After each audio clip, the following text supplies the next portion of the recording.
Okay, everybody, how are you? Welcome to Spiritually Raw. Thank you very much for hanging out with us as you always do.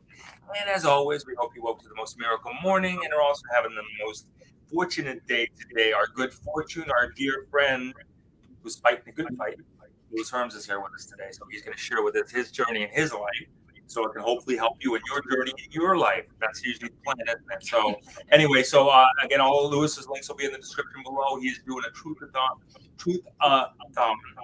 tour, which starts tomorrow, which is going to be really cool. So make sure the links will be right there. So make sure you all check it out. There's going to be great speakers on there. A lot of really great There's a lot of speakers, and actually, we come on tomorrow, if I'm not mistaken, 11:20 a.m. to 11:40 a.m. Eastern Standard Time, and we're super excited to be able to, connect with everybody and share our thoughts. We're probably going to be talking about maybe the 5D economy, prosperity, abundance, how to create prosperity. So it's going to be a lot of fun. Yeah, we'll let you know what we end up talking about. Maybe something totally different. Who knows? We'll let you know at that point in time. All right, so about our friend Louis, yeah? Yeah, so for those of you that do not recognize his face, which would be hard to believe, let me tell you a little bit about Louis Herms. He holds a vision of unity for we the people. Lewis's vision is to assist we the people taking back our sovereignty under God as men and women. He is named this the transition into greatness. I love that. And as you mentioned, the Truthathon starts tomorrow morning. I believe, if I'm not mistaken, I think we're either the second or the first. Yeah, you're kicking it off right after my introductions. That's what I thought. How awesome! Thank Holy you so shit, much. we're the opening act? Yeah. Yes. So if you want to learn a little bit more about Lewis, check out all of these links are in this description as well. But you can check out screwbiggov.com. And he's also going to talk about, you have another Truth Tour 2 coming up. And you can purchase tickets right there at www.truthtour.net. So we want to start, Louis. There's so much to talk about. How are you, my brother? It's good and welcome. We had this whole episode yesterday with the Queen. You have the tour. Yeah. What happened with the Queen? Well, apparently we heard, Which one? Yeah. That apparently she's supposed to have gone. Oh, really? She's gone, huh? I didn't hear. Yes, it happened later in the day yesterday. Right. It was on social media yesterday. It was wacky, wasn't it? Very wacky. So is it true? Who the heck knows? Don't know. But well, we know it's true she's gone. Right. It's the date that we don't know about. I had somebody call me, I think it was July 28th, and they said that the Queen has perished. That was July 28th. And I posted on July 29th. I mean, this is what I have. I don't know if it's true. I think it was probably before that. So I think she's been on ice a long time, because I do believe the good guys are absolutely working in the background. And I was unsure of that before, because all the numbers are just lining up constantly.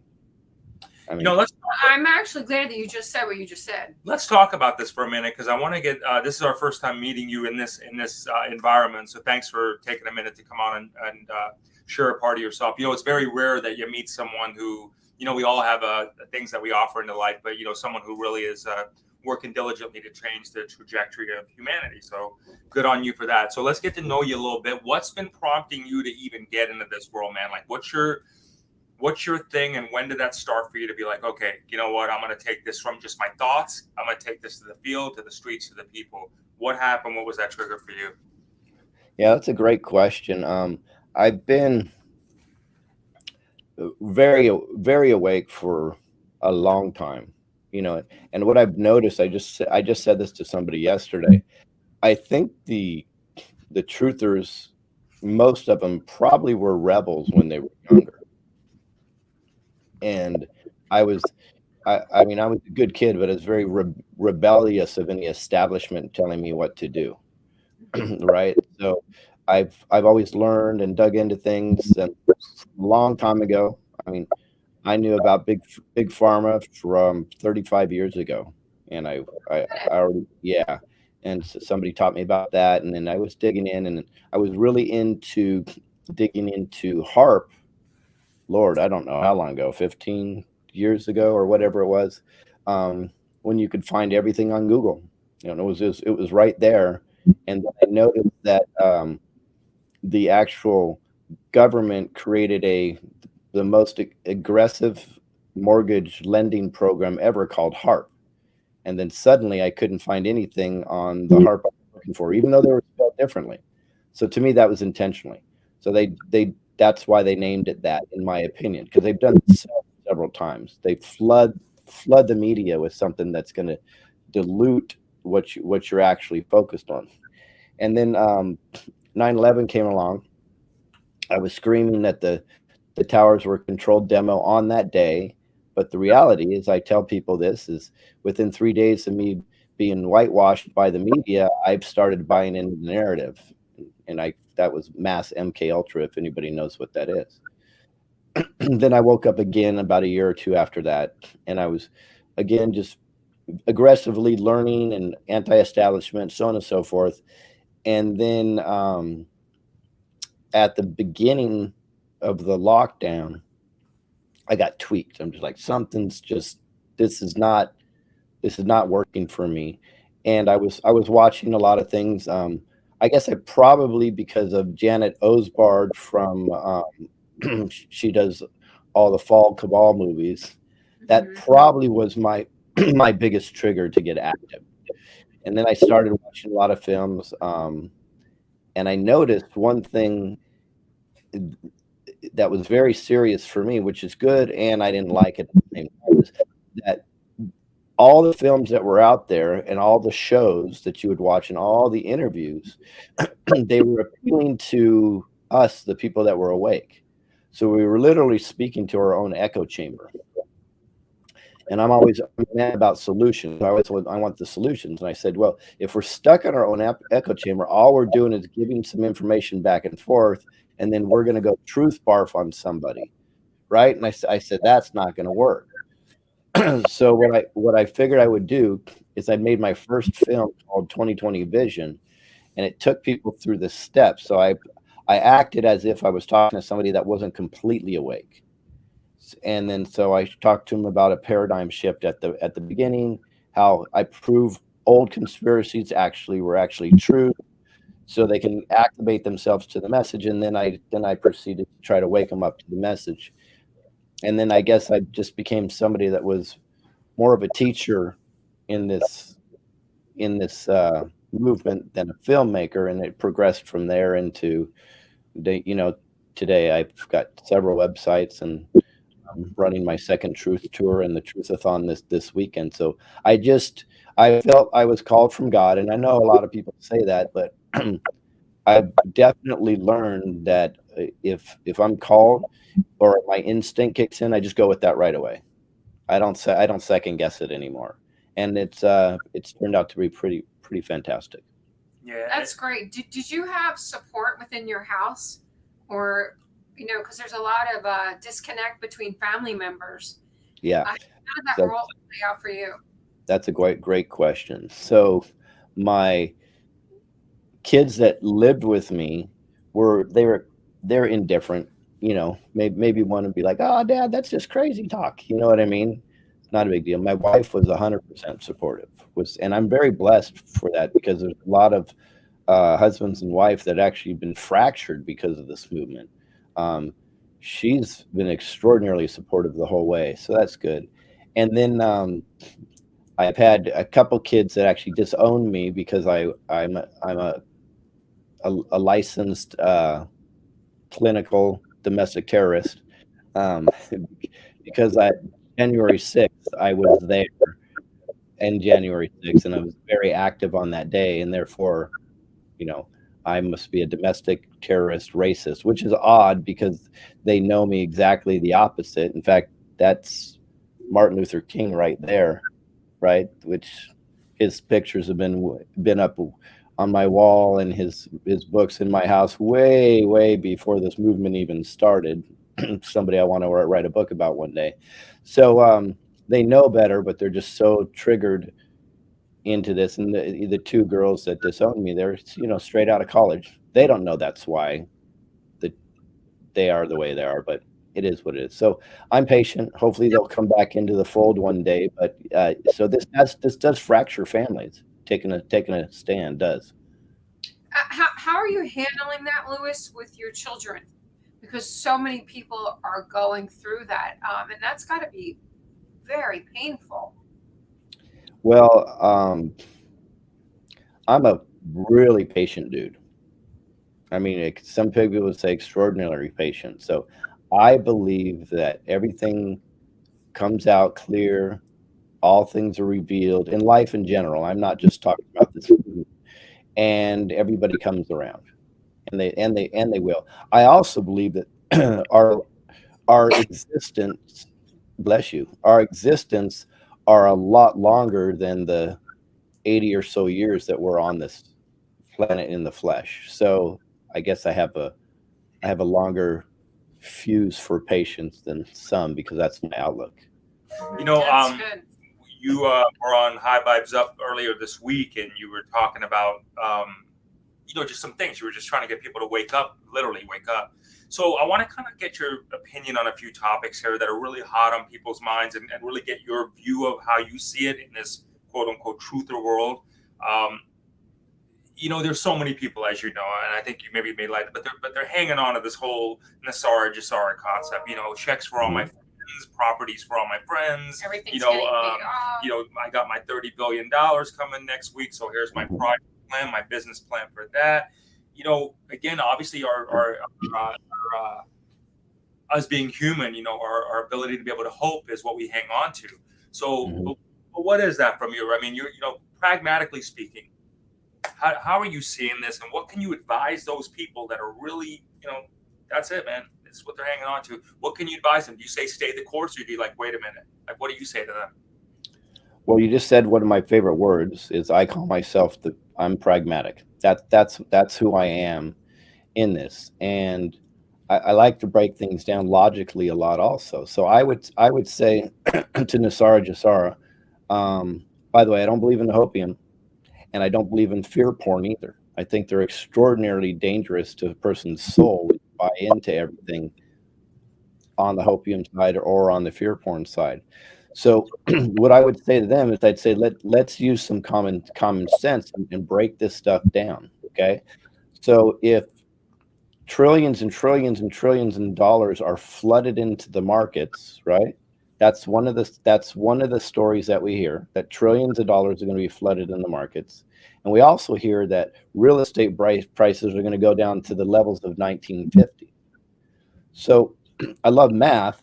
Tell me exactly how does that work? So when you flood more money that's ever been in the markets to the people, how are real estate prices all going to drop down to the 50s level at the same time? Because people are going to have more money. They're going to be willing to pay more for that same property they've been falling for years and years and years. So if anything, real estate prices will go up. Now, I know there's some ways that they can do it and so on and so forth, but then if they're regulating the market again, then we are not in a free sovereign society. So there's a lot of things to pay attention to that don't add up. Do I think there is something there when the fact that I believe taxes could be illegal? I said could, just so the IRS doesn't knock on my door tomorrow. Believe me, it's already happened to friends of mine. So taxes might be illegal, quote, and then in addition to that, the way they charge, or the way they compound credit and interest against us, not for us, is absolutely unethical as heck. So do I think there may be something in there that starts clearing debt and setting everything up? I believe there might be something that sets us all in a level playing field, which would be amazing. I think that's reasonable. I think that's amazing. I think that can possibly happen. That we also may get some reparations with money back.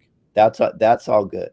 But I can tell you, it's extraordinarily dangerous to counting on something like that. And people do. I don't know how many times I'm on a phone call talking about something I want to do in the future, da da da da da, and somebody says, yes, it's as soon as Jasara hits, I'm going to do this, this, and this, and this, right? So what are you doing? What are you doing now? Are you just putting your life on hold? Now, I'm not saying it's not going to happen. That's not my job. I'm not the arbiter of truth. I'm just saying, what are you doing for yourself today? How are you setting yourself up for today? Because I can tell you one thing, and this will give you a clue. I was one of the premier writers for the Iraqi dinar. Guess how many years ago? No kidding. 20 years ago? 17 years ago. No kidding. So right when it all. So and then I thought for sure every other weekend it was going to revalue. That's a long time. See 17 years. See my point? 13 years ago, and it feels like that was a long time ago. 17, Right. really. So we've been hearing virtually every weekend and certainly every holiday, right? It's going to revalue. So will it? Probably. Is it a decent investment? Yeah, I mean it's pennies on the dollar. So if it goes, it goes. If it doesn't, you haven't lost much because you could just recash it in eventually. So that's great. So you need a plan for something like that. That's fantastic. But when people start counting on that and they stop their lives, and guys, they stop their lives. They literally stop doing what they're doing and just waiting for that next day. That's extraordinarily dangerous to yourself, because when we lose purpose, I believe when we lose purpose, focus, and a goal, I believe we stop progressing and stop growing. So in my opinion, if and let's say when the RV happens or Nasara Jasara, that's fantastic. But in the meantime, I would recommend that people set some goals and start moving forward without that happening. That could be plan B. And how cool. That's like a bonus.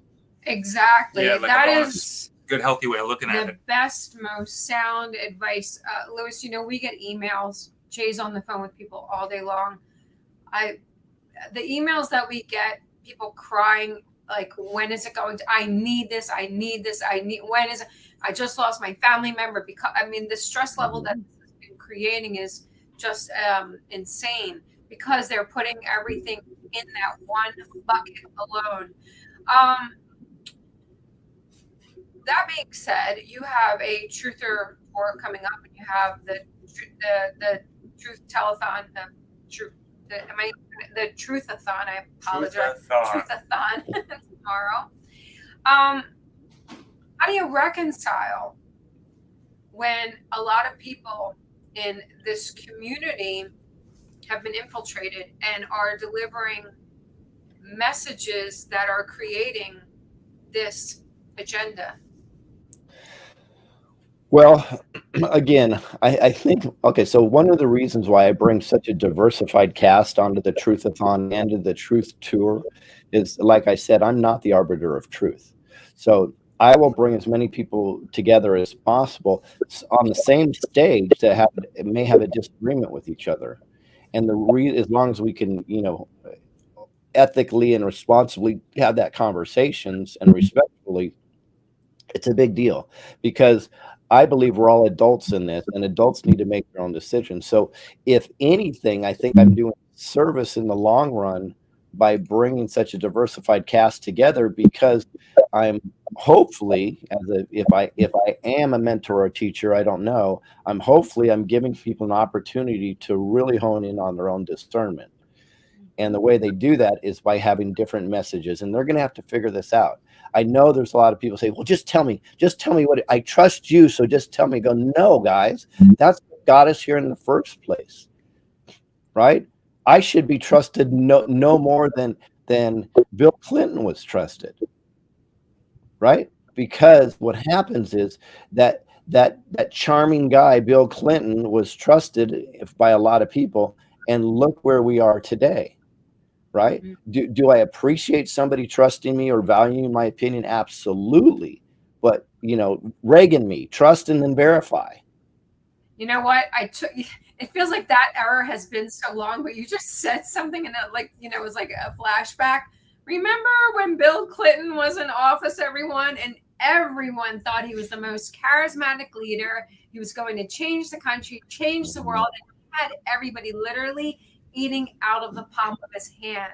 Right. That's an excellent example. So with the whole quote unquote truther movement that's been along these last few years, you know, and I get your position on this. Your job is just to be like, hey, you know what, you all decide. On my job is to help bring it to the surface and help in that capacity. So, but what do you at a personal level though think could have been done differently over these last few years from the messaging? And where do you think good intention? Where do you think was that moment or moments where good intentions went bad? Okay, so I'm going to backtrack on one thing first, and then I'll go. So, yes, it is. I do want everybody to have a voice and so on and so forth and make up their mind. I do guide a lot though, and what I intentionally do is I do not call out truthers by name, right? But I generalize on topics a lot.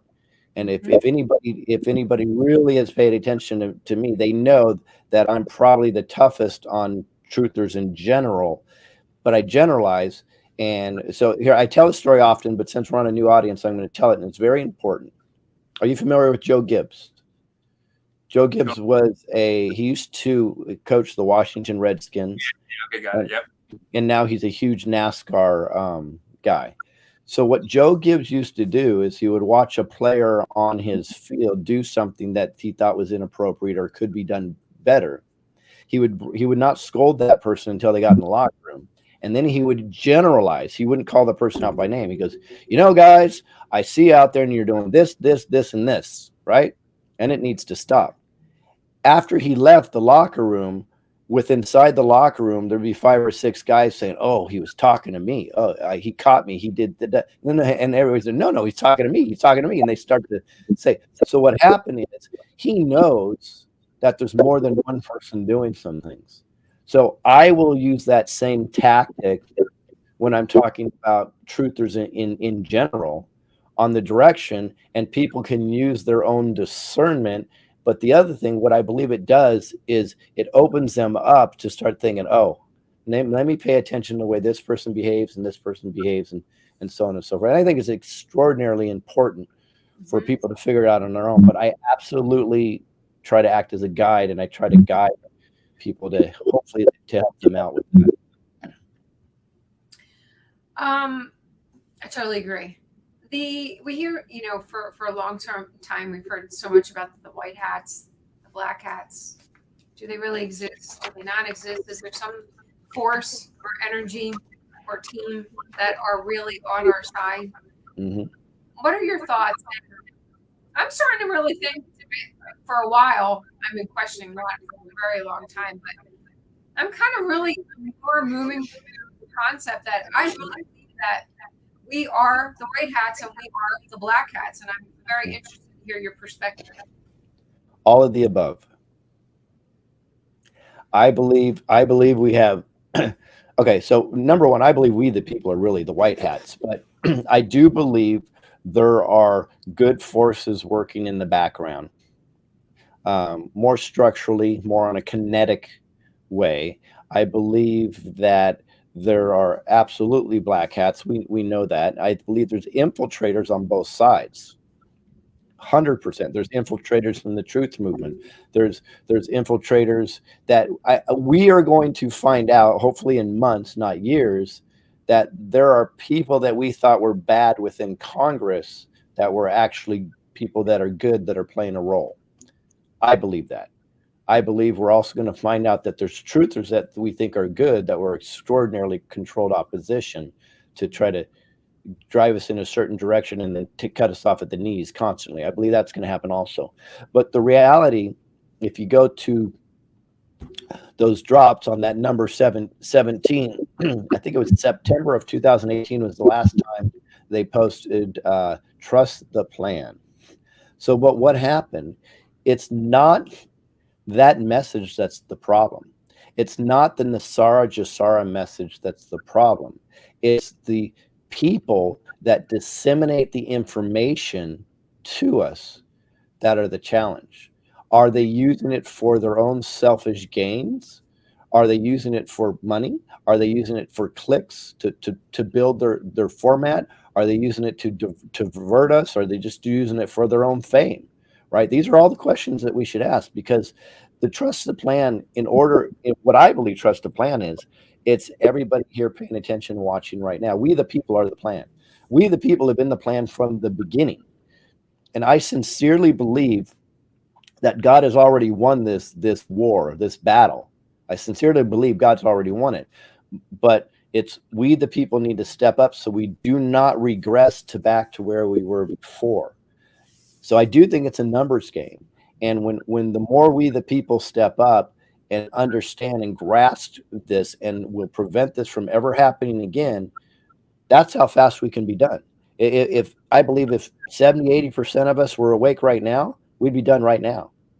So Truly, will it take days, weeks, months? Yeah, who knows? It's on we the people have to engage. Do you think it's going to take a militia type scenario for really this to happen? Do you think it needs to go to that level? Yes and no. So I do not believe that it's going to be militias on the streets going door to door and taking care of business. I do believe there might be town type militias guarding their assets, right? Preventing some mayhem. It may happen like that. Now, there's a lot of prominent truthers right now that are absolutely saying everything is going to break apart in the next few months. Beware, blah blah blah blah blah.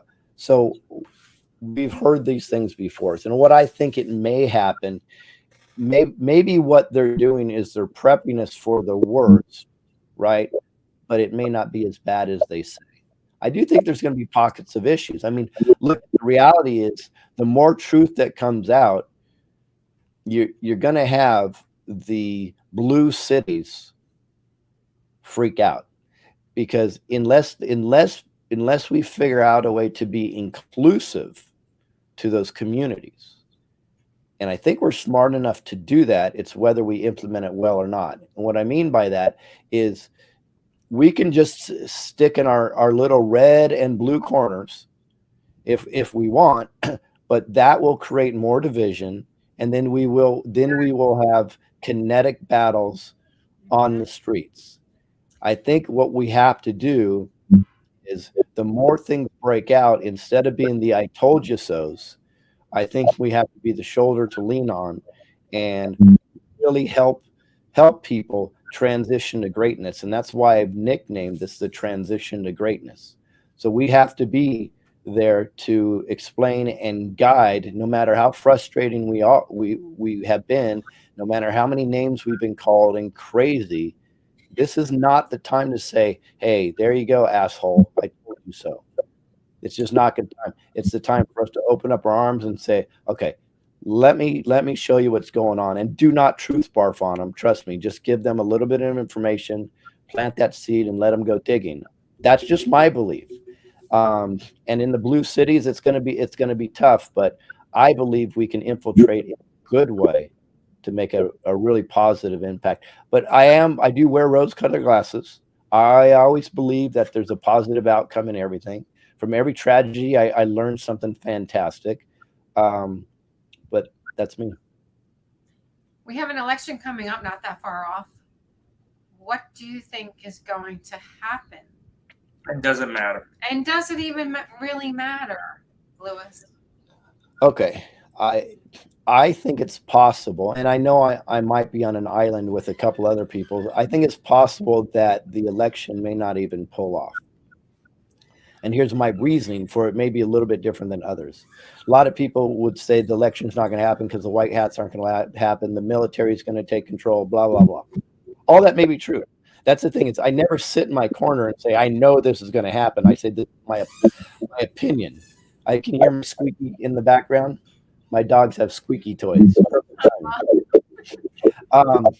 So I believe what's happening right now is if anybody has followed politics for years and years and years, the the camps, the Democrat and the Republican camps, do internal polling to a massive degree. I mean, like spend billions of dollars on polling internally. So there's a massive red wave that's happening here that's never been seen in this country before. So the Democrats are polling this, and they know what's around the corner. So I think the only thing that they think they can do is cause some craziness to stop the elections from happening would be their go-to. So in my opinion, I don't know that there's going to be elections. I think there may not be. My opinion, though, is I believe it would be the Democrats that would shut it all down. It's an interesting possible theory. You know, when you're Yeah, in the and it is just a theory. That's all it is.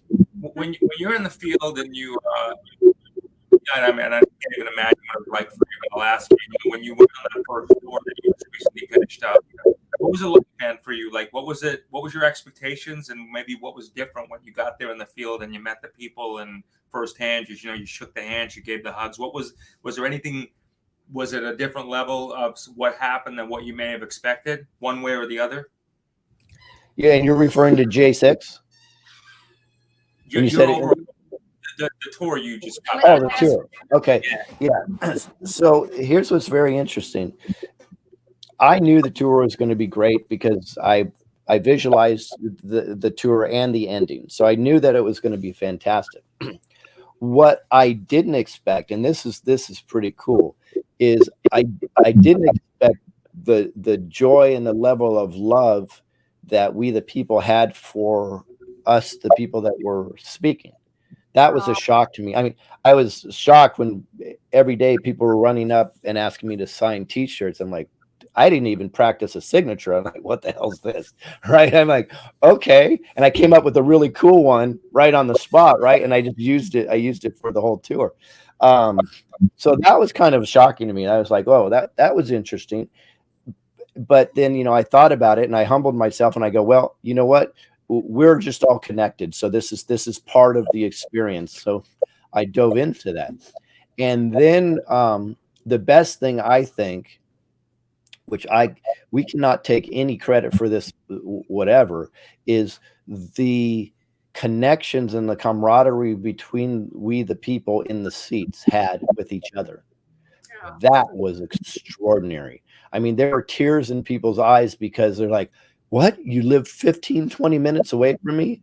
I didn't think anybody was near me that had the same thought process, right? So the love in the room was extraordinary. And I would watch people exchange phone numbers to text and stuff like this and connect with each other. And it was so energizing and motivating for me and for them that I knew that we were in the right place at the right time, right? And the messages that we got up, we had so many hugs and so many tears, and people really felt like this made a huge difference in their life, and they could keep going and going and going. So I thought that was pretty extraordinary. So you have the next one coming up. Tell us a little bit about that. Yep. So the first thing we have is this tomorrow is the Truthathon, which is absolutely free. And we have, the list is huge, but I'll just run through it really, really quick. So, and I mean, like fire. So Wano Saban, Lois Herman, Delora O'Brien, Bruce Poppy, Robert Imbriel, Nick Sylvester, Carol Maureen Friesen, Baby Trump, Laura Waterly, the True Tour team, Ethan Lucas, Katie Rain, Lance Cutler, Kathy O'Brien, Jason Q, Kevin Hoyt, Brad Wozni, Sophia Mona Lisa, Lisa Schermerhorn, Derek Johnson, Jack Lander, Brad Olson, Trina Welch, Candy and Kid, Laura Eisenhower, David Sumrall, Charlie Z's, Lisa Richards, Jay and April Mata, that's you, Kathy Chamberlain with Jeremy Brown, Janie Lee, Michael Matucci, Kimberly Woods, Tracy Joe Jaco, Michael Jaco, Nicholas Veniamin, and a couple surprise guests that aren't on there yet just because they just popped in. That's just tomorrow, and it's absolutely free, guys. It's 100% free, which is amazing. It's a marathon. We're going all day long. From, I believe it's 8 a.m. Pacific, 11 Eastern, and Jason Q will be closing out the show, so we'll probably be going till 4 in the morning. I know Jason's going to make a comment right now, and you're going to post it too. So anyways, so that will be fantastic. That will be a lot of fun. That's tomorrow, and guys, it's free. It's free. There's no charge for it. Just come on there. Just ask that you subscribe to my Rumble channel to get the complete feed. So that's about it. Now, excuse me. After that, about 2 weeks later, we start on the Truth Tour. And the Truth Tour, virtually every guest that I just mentioned will be on the tour somewhere, and plus about another 30 in addition to that. I called it, we were going for the forbidden journey because we're actually going to go to places people pretty much warned us against, or we will go near them. We won't go into the belly of the beast exactly because we want to, make sure we have good security and everybody's protected. But to give you an idea, on the Truth Tour, when we travel across the United States, by the way, if none of these locations, guys, you can get to, we're going to stream the whole thing online anyway. So you can go to Sacramento. That's our first stop on September 23rd. Then we're going into Grants Pass, Oregon, Olympia, Washington, Cheyenne, Wyoming, St. Paul, Minnesota, Bloomington, Illinois, Evansville, Indiana, Lansing, Michigan, Brooklyn, New York. That's right into Brooklyn.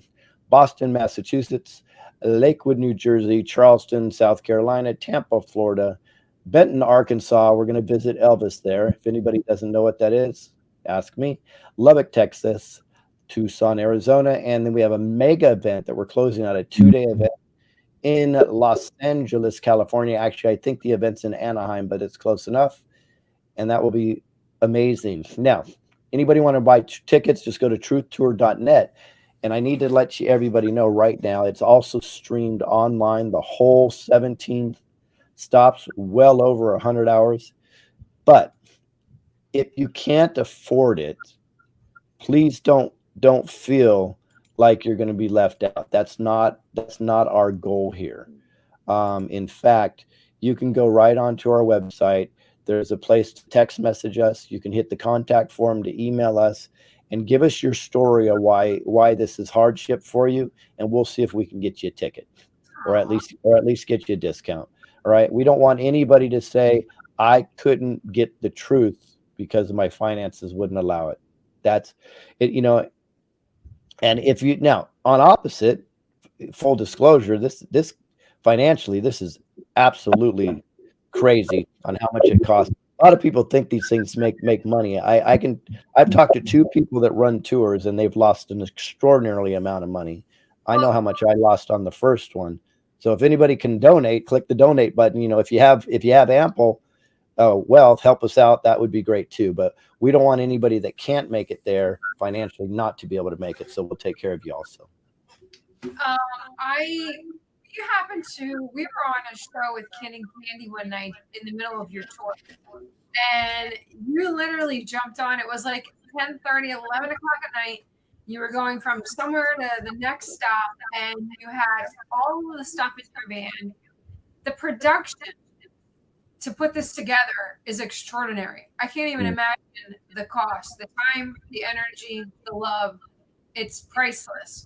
But the actual physical work behind it, it takes a village. I don't know how you do it, Lewis. That's a lot of work. I think we have on the whole tour this time, we're going to have a cast of characters traveling with us the whole time, 12 to 14 at all times. Wow. That's great. You can imagine just the expense in hotel rooms and food that we have to endure. People don't think about what it takes to put these on. It's pretty extraordinary, but it's worth it. I mean, look at what we're doing this time. On every stop, this will be fun for everybody. On every stop, now there will be a documentary that goes along this that's going to blow people away, because look at who we're traveling with on every single stop. So it'll be myself. I'm crazy enough by myself, but then you add to the mix Bruce Poppy, just a wonderful, wonderful guy. And then you have Mark Atwood is going to be at every single stop traveling with us, right? You have Tom Numbers traveling with us at every single stop. And if anybody has met the gentleman that's come on the scene lately, Derek Johnson, the cowboy, he's going to be trying at every single stop. Can you imagine the fun and craziness that we're going to have on the traveling? It's going to be amazing. And these are all good guys, because I told, they wanted to all be on this. And I said, great, I'll be putting you to work. You know, they're like, yeah, we're in, no problem. You know, I mean, the production to set up, get to where you're going, set up. by the way, I left out somebody intentionally because I wonder if he's right now going, how about me? How about me? I tease him all the time. Jason Q, of course, is going to be on every stop also. I love busting his balls over. Jason is such a wonderful person. So I have a special connection, and he knows I dig at him all the time just for fun. Ask him if he likes ice cream. Yeah, I got you. And not like the stupid pedo thing that we talk about either. Right. I got you. Actual ice cream. You know, you're a real special guy, man. I'm really happy for you that you found that thing for you in this lifetime that gives you purpose and is making a difference for you, and that puts that smile on your face, that energy. You can feel it from you, man. I appreciate we all do. We appreciate you dedicating to service. You know, it's a lot, and I hope that people do really just realize that when you do visit the site, and if you got the cash, just support do it, guys. I mean, these guys are just doing it. They're getting out there, just vibrationally making a difference. I mean, they're getting together to vibrationally make a difference, and give part of your energy. If your reason within your realms, it'll be a good thing. All they're trying to do is get out a message. You're doing a fantastic job. My brother, it's been a privilege to meet you here today. It is. Thank you. Well, it's been a pleasure also, guys. You do good work and keep up with the work. I can answer that question on your stream. Please. Says, Lewis, where is the Bloomington are you going to be? I think it's the Bloomington Hotel and Convention Center, if I'm correct. Hey, Roberta, we'll see you in Tampa. But on the website, truthtour.net, all the speakers are listed there, and you can click there. I believe just about every location's listed. As long as we know we have security set in place ahead of time, we will list them. If we're still working on security, we hold off that location. But I think most of them are up right now. Okay, right on, everybody. Awesome. So everybody enjoy this experience tomorrow. It's going to be pretty cool. The world gets together. The collective consciousness combines their thoughts, their messages. Take what you want, throw the rest away, as anything in life. This kind gentleman has brought us here to bring us all together, and so we can help get a better journey in our lives. Again, Lewis, much love to you. Thanks for hanging out with us, my friend. And all the descriptions and the links below. Thank you, everybody, for hanging out with us as you always do. Also, thanks. Thank you so much. And together with Lewis's help and support and love, we are turning the universal key to global harmony, and we are creating a unified world. Thank you so much for tuning in. And remember, tune in often, tell all your friends, and most importantly, buy your tickets, and may all your dreams come true. Many blessings.